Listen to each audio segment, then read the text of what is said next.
BPL এর তো কম বেশি প্রত্যেকটা দলেরই খোঁজ খবর আসছে, তবে কোথায় চট্টগ্রাম চ্যালেঞ্জার্স? বিপিএল কি তারা খেলবেন এবার, নাকি দল বিক্রি করে চলে যাবেন? উত্তরটি হচ্ছে বিপিএল এর চট্টগ্রাম চ্যালেঞ্জার্স এখন না, আরো আগে থেকে নিজেদের দল বিক্রি করার জন্য প্রচেষ্টা চালাচ্ছে আক্তার গ্রুপ। যদিও চট্টগ্রাম চ্যালেঞ্জার্স দল বিক্রি করে দিচ্ছে, এটা নিয়ে একটি ভিডিও তৈরি করেছিলাম প্রায় মাসখানেক আগে। এখনো তারা সেই পথেই হাঁটছে, অর্থাৎ যদি বিপিএল শুরু হওয়ার আগে কিংবা প্লেয়ার্স ড্রাফটের আগে তারা দল বিক্রি করতে না পারে, তাহলে হয়তো বাধ্য হয়েই তারা বিপিএল এ অংশগ্রহণ করবে। আর যদি এর আগে মালিকানা বিক্রি করে দিতে পারে অন্য কারো কাছে, তাহলে তারা বিপিএল খেলবে না। সেক্ষেত্রে আক্তার গ্রুপের চট্টগ্রাম চ্যালেঞ্জার্স ব্যতীত চট্টগ্রামের অন্য একটি মালিকানাধীন দল আসবে। তবে বিসিবির কাছে তারা এখনো জানিয়েছে তারা দল কিনতে প্রস্তুত, তারা বিপিএল এর জন্য প্রস্তুত।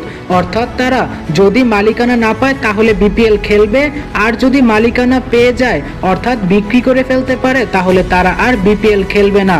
এখনো তাদের মধ্যে সিদ্ধান্ত পরিবর্তন হয়নি, সেই আগের সিদ্ধান্ত নিয়ে তারা এখনো বসে আছে। প্রিয় দর্শক, তাই তো বলা যায় চট্টগ্রাম চ্যালেঞ্জার্স যে আবারও বিপিএল এ ফিরছে এটা এখনো অনিশ্চিত। যদি মালিকানা পেয়ে যায় বা দল বিক্রি করে ফেলতে পারে, তাহলে চট্টগ্রামের নতুন দল দেখা যাবে 2025 বিপিএল এ। প্রিয় দর্শক, আপনি কি জানেন চট্টগ্রাম চ্যালেঞ্জার্স যে ইতোমধ্যে একজন বিদেশি ক্রিকেটারকে রিটেইন করিয়ে ফেলেছে? যদি তারা বিপিএল এ রয়ে যায় তাহলে ওই ক্রিকেটারকে তারা নিয়ে মাঠে নামবে, আর যদি দল বিক্রি করে ফেলে তাহলে ক্রিকেটারকে সহ দল বিক্রি করবে নতুন মালিকের কাছে। সেই বিদেশি ক্রিকেটার, সেই আপডেট নিয়েও খুব শীঘ্রই ভিডিও আসছে।